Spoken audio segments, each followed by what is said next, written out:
Hello, I'm Stephanie. And I'm Lauren. And this is I've Got Guts, a podcast about living and thriving with chronic illness. Let's be real, it is really hard. But it doesn't have to be. You are not alone. With this podcast, we want to create a community and a space to be able to talk about tough stuff And laugh along the way. The idea for this podcast stemmed from us trying to find one for ourselves to listen to, but not being able to find anything that didn't make us more sad or frustrated. Our goal is to talk about the hard stuff, but also talk about how to get through it, be positive, have a full and productive life, and of course, thrive. But before we get started, just so we are clear, we are not medical professionals. We are just here sharing our personal experiences. Yes, we are. We're full of them today. We are full of them today. All right, let's do it. Thorns and roses. Rome, you first. Oh, man. My thorn is doctors. The evil, the evil doctors. I just hate doctors. So I reached out to my primary care, who I did talk about, the one who proposed to me. I know. Yeah. Well, this is like a moment you had. I don't know how I'm feeling. The moment is phasing. The moment's fading. So I reached out to her and I'm like, listen, I overall feel like crap. I'm sleeping like 8 to 9 hours a night. I wake up, I'm exhausted. My feet are always cold. I'm getting these weird headaches. Like, I just feel like junk. I was like, I want you to run just some normal blood work, but I also want you to test my ferritin. Because typically when they run blood work, and I got this idea from a listener, they run just iron, but ferritin is like the important part of the iron blood work, and they never run it. So she ran it, and it came back all wonky. Like my white blood cell count was high, and my lymphocytes were crazy, and my neutrophils were crazy, and my ferritin was low. So she emails me, and she's like, were you sick when you got this blood work taken? Also, your ferritin's low, so just start taking an iron tablet along with some vitamin C, and I'll see you at your next appointment in February. So I write her back, and I'm like, no, I wasn't sick when I got the blood work taken. That's what I'm trying to tell you. I don't feel good. Mm-hmm. I was like, also, I have a paralyzed digestive tract, and iron tablets are not good for people like me. It literally will cause so much distress in there. So I'm not going to do that. Are there any other options? And then I was like, I am getting fertility treatments. Here's all the meds they have me on. Could this be causing some of it?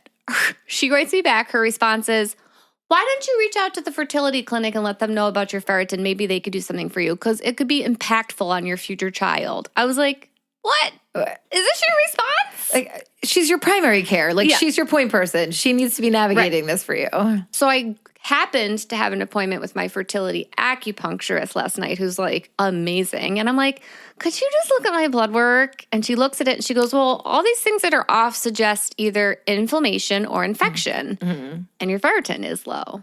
She's like, wait, that's what your primary care told you? She's like, no, here's what I want you to do. Oh, I want you to email your primary care and be specific. What does this, and this being high or low mean? Right. Yes. Love that.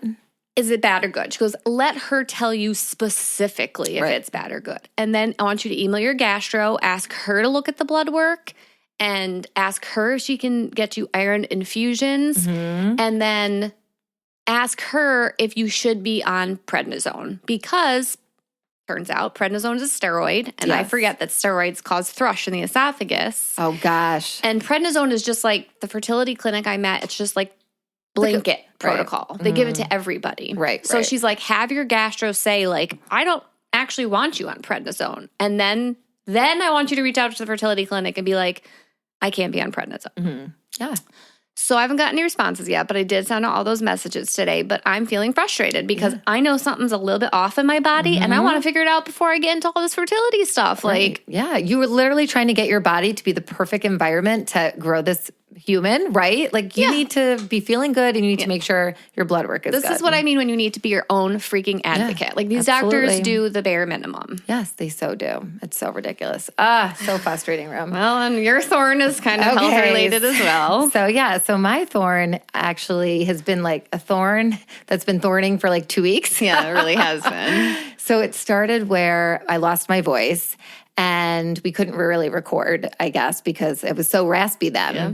And it was crazy because when I was trying to teach, I could feel it. Like I felt the burning coming up. It was not like I had a cold. It was more of like, I knew something was happening. I knew it was like the acid reflux, the bile reflux. And I called Dr. Goldstein, my gastro, and I'm like, I need to get a stretching. Because a lot of times what will happen, I feel like right before I need a stretching, my esophagus starts to like, it's clenched. Yeah. So the bile or the acid is going up literally to my vocal cords. And then things are so constricted, it hangs out there. It doesn't go back down. So I was, setting that up. So I have my endoscopy coming up. But then I was also feeling like this tingly pain throughout my whole body. So it got to the point where I went to my primary care and I'm like, I don't know what the deal is. Like I get B12 shots and I'm anemic and I get iron infusion. So that was like the other thing too, Rome. When you were talking about this, I'm like, absolutely not. The iron infusion is the way to go. We were laughing because we're like, of course our bodies have low iron at the same time. Right? What? So I was just at a point where I went to the primary care and she ran all of this blood work. And in the blood work, it showed some autoimmune stuff. It also showed that I am indeed anemic, but my iron was normal. So they're trying to figure out what I need and what was causing that like fatigue and tingliness. But wait, there's more. So then last night, actually, I went and got a pedicure and my mom was getting her nails done. We went together. I was fine. Came home and then I don't know what it was, horrific colon spasms, like spasms so bad that I was like rolling around on the floor. I was just not well. It was crazy. Started going to the bathroom. That was normal at first and then ended with diarrhea. So I just feel like it was at such a point where I'm like, what is going on with these colon spasms? So this is on top of me not already feeling good. Right. Go to bed. I'm like up most of the night. I take dicyclomine though for my colon spasms and my esophagus spasms, and it works so well. Yeah. So I woke up this morning, and this is literally like live. Like this just happened today. Yeah. So, and you called me right before I was going into work, and you seemed fine. You were just like, I gave myself an extra hour before work. Yeah, I did. I put in like the 8 to 9, and I'm like, I'm going to get there, but I'm just going to give myself some time. I want to let the dicyclomine kick in. So right as I still don't feel good though. Like I'm like, right before I'm getting ready to leave, I go into the bathroom. I have to go to the bathroom. I'm like, how do I have to still have anything left to come out of me after last night? I have never experienced looking in a toilet and seeing so much blood. Diarrhea that was just full of blood. I bugged out. It was so scary because I've had maybe like little spotting or like a little bit over the years. I have never had it come out like that. It was just so scary. So then You called me. like, how was I was out of my mind. It was scary. I think the last time I heard you like that was when you had your migraine on the side of the road. Yes. Yeah. It's just, you know what? It's the fear that I'm like, this is so different. I've never experienced this. What is happening? And then my head's going to like, well, something's not right if you're bleeding. You just kept saying, I'm so scared. I'm so scared. I was. So I called you and then I called Sean and then I called my primary care, got in with her today, which was great, and talked with my doctor. So we're going to kind of figure out what's happening. I have an endoscopy, colonoscopy scheduled for next week. But what I'm so like, doctors can be so not the best. And mine, I feel like today we're just incredible working together. Like my gastro was like, I want an immediate appointment on Tuesday.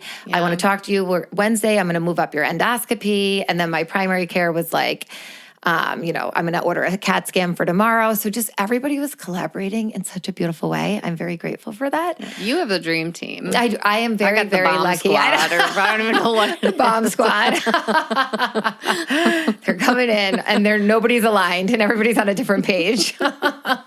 It's true. And when you do find that and they do work together, it's wonderful. So, and I also got referred to a hematologist. Blood doctor. Yeah, because with my anemia, it wasn't black and white of like, yes, it's low, you need an iron infusion. Yeah. My primary care was like, we need a specialist. So I'm going to one of those. So stay tuned to what happens next. Hopefully the thorn doesn't stay thorny for too much longer.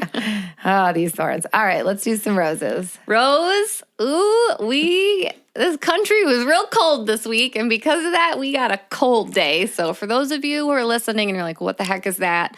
So where we live in Western New York, the actual temperature on Wednesday morning was -3, and the wind chill was -20. So when it gets to that, like schools start closing. So Even though ours were the last to close, we did end up closing, which was so nice. And I needed that day more than I knew that I needed that day. I was able to start writing wedding thank yous 6 months later. It's okay. You have a year. I know. It's just life has been crazy. But I started that project, and then I read a good chunk of Mel Robbins' new book, The Let Them Theory, and I am just loving it. Like, it's really changing my perspective in a lot of ways. Like, why do I care so much what anyone thinks? Like, they want to judge me? Let them judge me. Like, and I feel like the older I get, the easier this concept gets, like, depending on the person. But I think that's a huge reason, actually, this podcast came about. And I was, like, thinking about that today. Yeah. I'm like, I think we finally hit a point where, like, people want to think we're oversharing. Let them. Yeah. I don't care. We're doing what's best for us. Right. Exactly. Just let them. It's so freeing. It really is so freeing. Because really the only opinion that matters is your own. Yep. Right? Love it. Love that. So that was my rose, a day off from work, a free day off from work. I love it. I love it. It's amazing. How about you? Okay. So my rose was a spiritual spa day retreat that I participated in. So jealous. It was amazing. So one of my good friends, Becky, our good friend Becky, she knows her friend where she lives in Pennsylvania that puts these on like periodically. And it's very exclusive. Like you've got to get the invite. Becky's like, Tiffany wants to add you to the list. She thinks that like you're right, aligned with the people who are coming. I'm like, I'm on the list? I'm like, this feels so fancy. How do I get on this list? I'm like, I love it. And it was a very exclusive, small, intimate group. And we went to the Inns of Aurora, which is on Cayuga Lake, right? Is it? I think it's closer to Buffalo, isn't it? No, actually, everybody keeps saying that to me. No, it is right because you pass Montezuma. Oh, so it's like you're going, along the Finger Lakes for listeners here. I didn't know that. Yeah, so because I kind of got off by Waterloo and went back that way. Yeah, so the Inns of Aurora is beautiful. The spa is top notch, but the night before, Becky and I decided to splurge and stay overnight in this gorgeous house that was a mansion that they redid into all of these like rooms. So it has a bed and breakfast feel, but you have your own room and your own bathroom, but there's like common areas downstairs if you want to access them. I like that. So it was honestly, and it was just like kicking off the new year. It was journaling. It was reflecting on the past. It was meditating. It was collaborating on goals for the future. And it's just so amazing when like-minded women can get together and have these conversations. And it was just so empowering. And now I feel like all of us have this little bond together, and I made some new friends too. So it was just such a bright spot. And I'm so appreciative to Becky for inviting me. So I'm glad you got to do that. All right. Shout outs. Shout outs. Here we go. So we wanted to shout out today our friend Jamie, who is just kind of coming off the tail end of dealing with a horrific battle with breast cancer and dealing with all of the side effects from the medicines and the chemotherapies. And it's just changed her life in a lot of ways. Yes. And listening to our podcast is great for her, obviously, because she's our friend. She's one of our best friends. And so she feels like she's with us and listening to us. But we've opened her up to podcasts. Like, this is her first one. And now she's like, guys, I'm looking for more podcasts. I love that. But she gives us feedback on every episode and all the parts that she loved and how she relates to everything and how she's like, oh my God, I took that medicine. Or, oh my God, I'm trying acupuncture. And it's just been a nice way to connect. And Jamie, we appreciate you. We appreciate you listening to us every week and reaching out to us. Yes, we love you so much. And you're just so thoughtful with your comments, and we love it. So, and we miss you. I feel like it's almost like just connects us with so many people, right? Because people are talking about what we're talking about. We live far away from each other, right? And it's just a way to feel like connected. I know Sean's cousin Claire said. My cousin. I don't know why I always say Sean's cousin. She's my cousin. She's totally your cousin. I feel like Claire, she's my cousin too. Wait seriously, a minute. We love Claire. And Claire even said something along the lines of, I forget even how she worded it. I don't even remember what it was, but it was something like, I feel like I'm sitting at your counter. Oh, that's what it was. I feel like I'm sitting at your counter drinking wine with you and Stef, except I'm not. I'm at work listening to your podcast. A few people have said that. They're like, I talk back to you and then you don't talk back to me. And I'm like, oh, that's right. They're not actually here. Yeah, exactly. So it's good. So we appreciate you, Jamie, and Claire too. All right, Rome, you want to kick us off today with this Yes. Wonderful story. Yes, here we go. So kidney stones. Ooh, so fun. So fun. We're going to throw a little stone in the mix here. So I have never had a kidney stone ever. This is the one and only time I had this experience. So I've never felt the level of pain. If any of the listeners have ever had a kidney stone and had to pass a stone, it is unlike any pain I think I've ever experienced. So for me, the day it kind of all went down. It was a normal school day and I was teaching all morning in pain. I'm powering through because that's what I do. And the pain was so intense and it was localized to one side. And it got to the point where I'm at school and I sat down in my chair. I couldn't get up.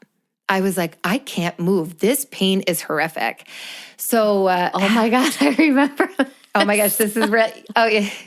Do you remember the car I do ride? remember this. No, I remember you being like, I can't move. Yes. I physically cannot get up. Yes, it was like I got chained down, I got anchored, the anchors you drop when you're fishing in the lake. I was anchored down and I could not get up.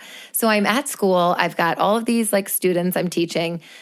Shout out to Heather again, my teammate and coworker. She is amazing and helped to orchestrate getting someone to cover my class and, taking care of the students. But at this point now, I'm at school, but I can't get up. And even when I did stand up, I was just in so much pain. It was crazy. So it almost just took my breath away. And Heather called Sean for me. So here I am in Canandaigua, and I forget where Sean worked at the time. Either way, he had a good 40-minute drive. Probably. Yes, I think he was in Henrietta then. He had a good 40-minute drive. So I'm like, I can't drive.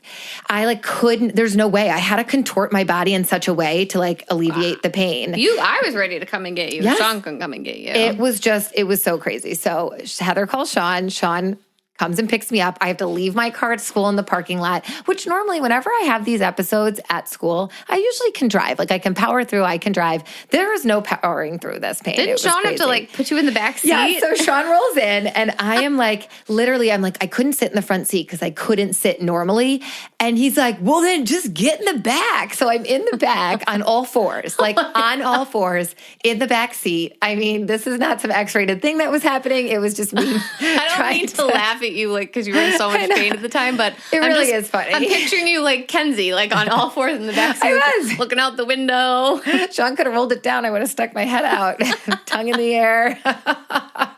So here I am on all fours. Sean's da, da, da. He's oh God, Lord, you always let it get to this point, because he may have said to me that morning, maybe you shouldn't go to school.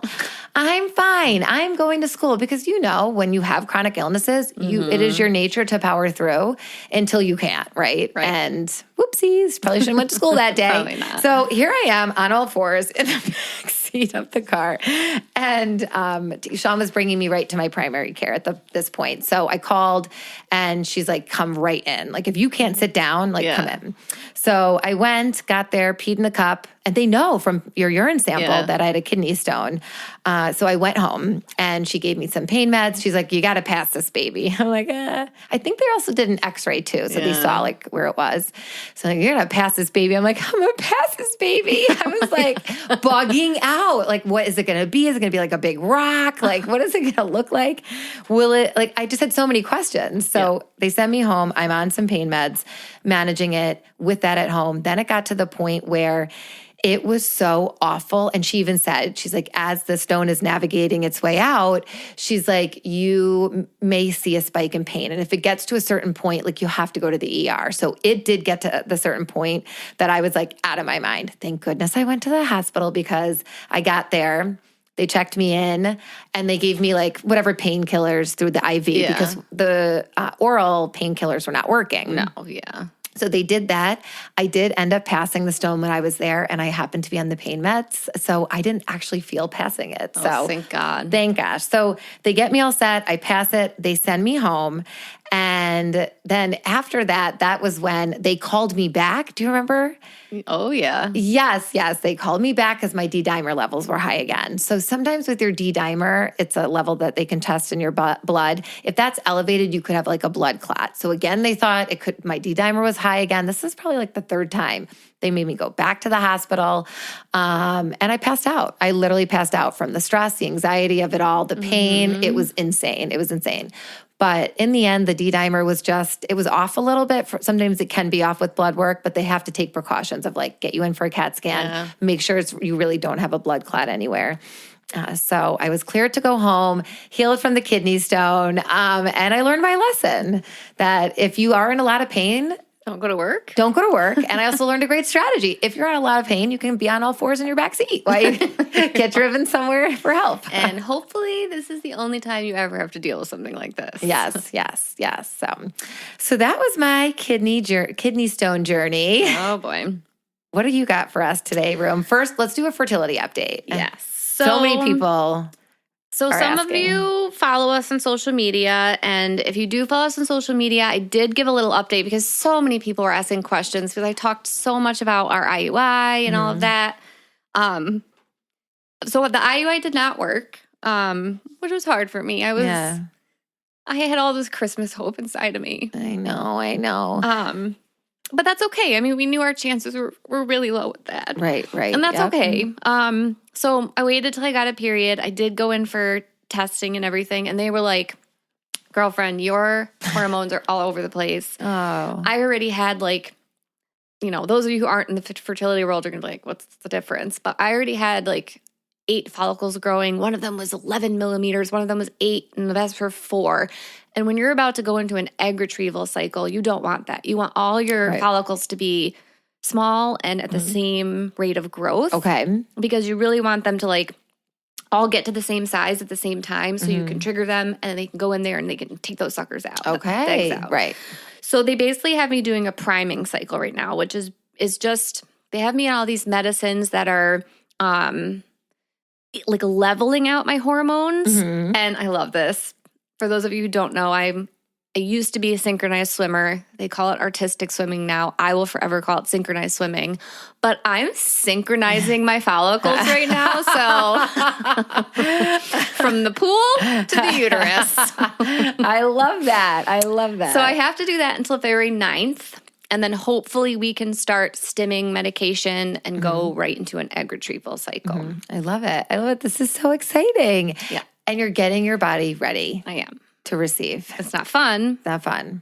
But I'm getting my body ready to receive. Or ready to take. I'm getting my body ready for them to take all my eggs out of me. Take it, and then you will receive. So that's just the quick little fertility update. That's where we are right now. And I'll keep you guys updated as we go. Perfect. I love it. But today, I want to talk about something. I want to talk about spouse support. I love this. I feel like I was feeling a lot of spouse support today when I was not well. Although I do love that you called me before you called Sean. I did. I knew you were going to give me more sound digestive advice.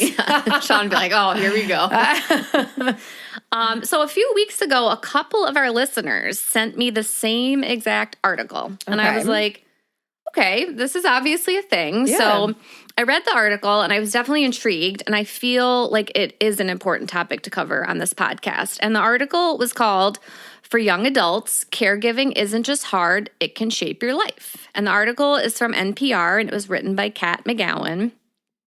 And it actually specifically focuses on a young couple where the girlfriend has gastroparesis. And her boyfriend is her caregiver. So that's probably why they sent it to me directly. Right, you know? Yeah. But they're young. She's 27 and her boyfriend's 26. And it sounds like she is in a very different part of her journey with gastroparesis compared to mine, or she just has a very different case of gastroparesis. Both things can be true. Right. All these horrific things that I've told you about my gastroparesis. Are you ready for this? Oh, gosh. I'm considered a mild case. Stop it. Yep. And it seems insane with all the things I've gone through, but they base that title off of how much food was left in your stomach after your gastric emptying study. But that's like the scientific way of labeling it. Okay.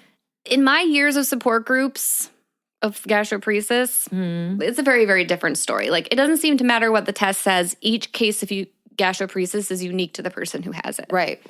So there are some people who could have better test results than me and worse symptoms. Right.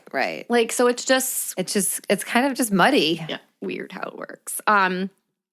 But for this young woman in the article, she sometimes goes months where she's bedridden and unable to do things. And her boyfriend is always on alert. Like, he has even been able to distinguish between a cough that might lead to her throwing up and a cough that won't. Ooh, I love this. I know. And he's like always on the lookout for signs that a flare might be coming, which I would imagine is a scary way to live, like never knowing which end is up. Yeah. Which actually, like, what am I saying? I know it's a scary way to live. Like, waking up every day and not knowing what your body's going to pull on you and how bad it will be or how long it will last, it's terrifying. Yeah. I mean, you know that. Rena agrees. Rena is like, yes. I love how she always chimes in at like the perfect time. She really She's is like, I have listening. been there. I know this. But the boyfriend in this article, he talks about how scary it is to think of the future and the life they're building together and what this illness might mean for that future. And he feels like he can't plan day to day, let alone 10 years out. Right, And for him, that's caused depression, which naturally. Right, yes. It's Especially when you're that young. Right, seriously. And there's a quote that kind of like stuck out to me. And it said, she's the one who is sick, but he also lives with the reality of her disease. And how true is that? So true. Like, Anthony might not physically experience what I experience, but also in some ways he lives with gastroparesis and all the other things I have. Yeah, it's true because he's right there alongside of you as you're, going through it. Yeah. So there's actually like researchers researching this right now, and they're discovering that caregiving at a younger age is just different than caregiving at an old age. And I think because a lot of things coming to play, like you're missing out on crucial experiences that most 20 to 30-year-olds get. Right. Like life. Yes. Like life where you're just doing all the things. Going out, having fun, being with friends, being social, like you're young. You might not understand the gravity of the situation, like taking care of someone and like a house or an apartment or where animals or wherever you're living. Like, you might not have the money or the resources to take care of your partner or spouse because you have to work to make money. And if you need to be taking care of them, how do you do that? Right. And like so much more. Right. You know what I mean? It's like so layered. It's so layered. And like the younger you are, unfortunately, the less life skills you have and emotional resilience, which that's not a bad thing. Those things come with time. Like the older you get, the more you build those things. Right, exactly. When you're 27. Yeah. Like you don't have as much life experience behind you as you do as you get older. Crazy. And according to the National Alliance of Caregiving, about 1/4 of all family caregivers are between 18 and 36. Wow. That's mind-blowing. And half of them are men. Really? That is crazy. And when you're that young, you miss out on milestones like finding a career, finding yourself, like love, marriage, kids, financial stability. Like when you're caregiving and you're much older, like you probably already have those things. You know what I mean? You probably have like some kind of financial stability, hopefully. And you probably have a career. Right. That's established. And kids. And when you're that young, like it's like taking away all of those things for you.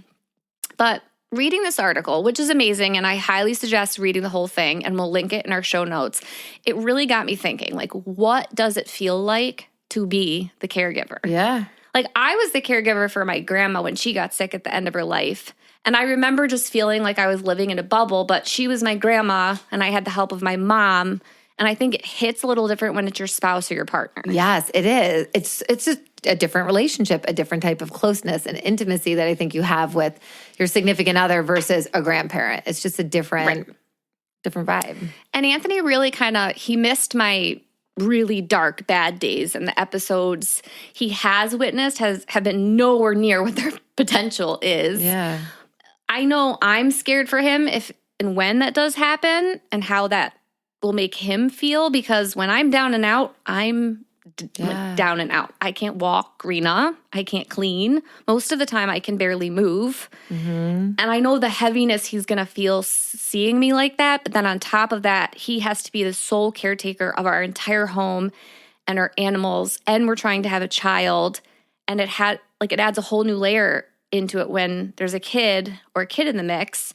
And I'm sure you can speak to that more, because I know for you guys, the priority is really never letting Connor see you suffering so much, and like what's that like for Sean? Right. Yeah, because it's essentially it's hiding. Like I'm hiding when I'm sick. Like I can still literally, as you're saying that, in my mind, I'm flashing back to times where Connor, we were all home, and Connor, I didn't want him to see me sick. I would close myself in the bedroom door, and he'd be like, I can picture his little voice, Mama, are you in there? I'm like, Mama's just taking a little nap, but I didn't want to have him see me struggle that way. So it's almost just like kind of protecting them. I mean, you can't protect your kid from everything, but I think like the best we can do is almost hide. I used to hide from him. So then Sean is not only worried about you, trying to take care of you, trying to take care of the house, taking care of Kenzie. He's also trying to keep Connor so busy that he's not realizing how sick Mom is. Right. Exactly. And then orchestrating, like, if I have to go to the hospital, Sean's bringing me, who's going to take Connor, you know? And then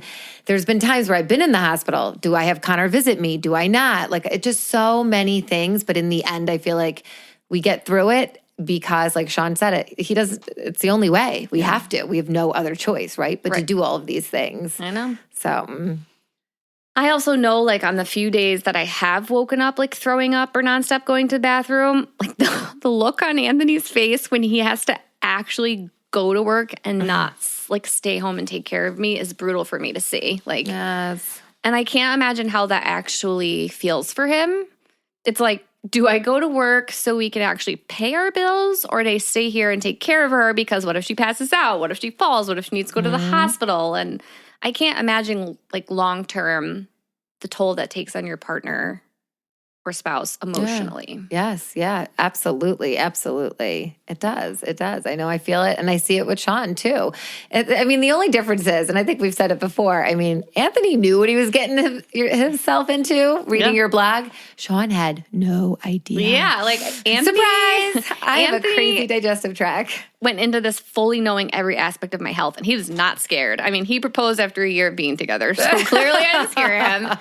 But he hasn't experienced the full flare yet.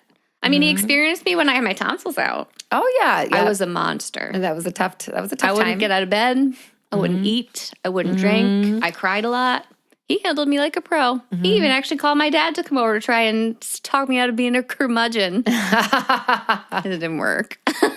I was still a monster. And I know that if he feels scared or lonely or anxious or depressed about what's going on, like we have a strong support system around us, like people who will be there for him. And Sean has the same thing. Yes. But Sean, he didn't know what he was getting into when he married you. No, he really didn't. And I think it's like, I always say to him, I'm like, you really hit the lotto with me and this digestive tract. But in every episode, every flare, every new diagnosis, every illness, all along the way, it takes a certain type of person to support you through all of that. And when I think about how supportive Sean has been, I don't think I could have gotten through some of my craziest times without him, you know, and he just knows exactly what I need and he gives it to me in those moments. And I'm so grateful, because what would I do without? I know. I feel the same way. I hit the jackpot. But it does get me thinking about a lot of things. Like I have the fear of what if I get sick for so long that I can't go to work and I can't get paid. Like we rely heavily on both of our incomes. Like I think about that, and I'm sure Anthony thinks about that sometimes too. And I've never looked into this. And if you're listening and you know more about this, please reach out to us. But I wonder if there are resources available for people in our situation. Like, would Anthony qualify for FMLA because of my condition? And if he did, is there a way that he could get paid for taking care of me if it did come down to that?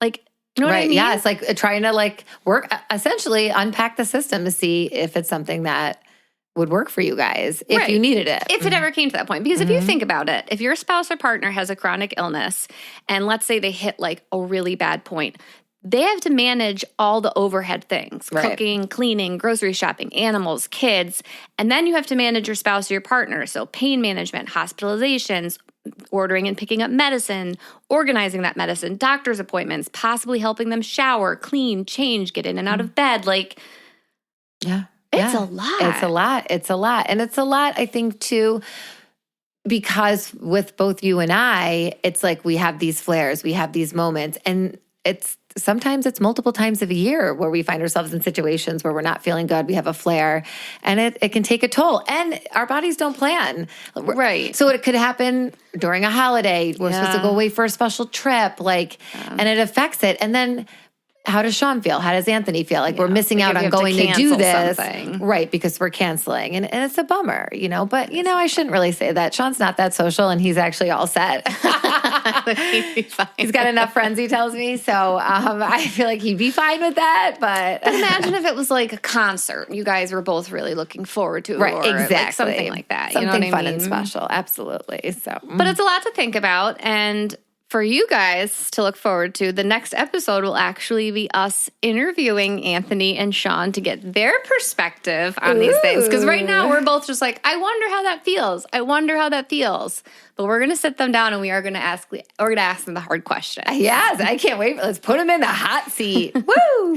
And if you are the caregiver for a spouse or partner, please email us or send us a message on social media. Like, we would love your perspective. Yeah. And if you are the person with the chronic illness who needs to be taken care of, do the same thing. Like, reach out to us. Let us know, what are your fears or concerns for your spouse or partner. Yes, we welcome all feedback and thoughts. So awesome. Fun one. I can't wait to next week. I know. Interviewing our boys. That's right. All right. Well, thank you everyone for listening. And as you know, we really appreciate likes, follows, and reviews wherever you listen to your podcasts. You can find us at I've Got Guts Podcast on Instagram and Facebook. And you can email us at I'veGotGutsPodcast@gmail.com. All right. We'll see you next week. Bye. Bye.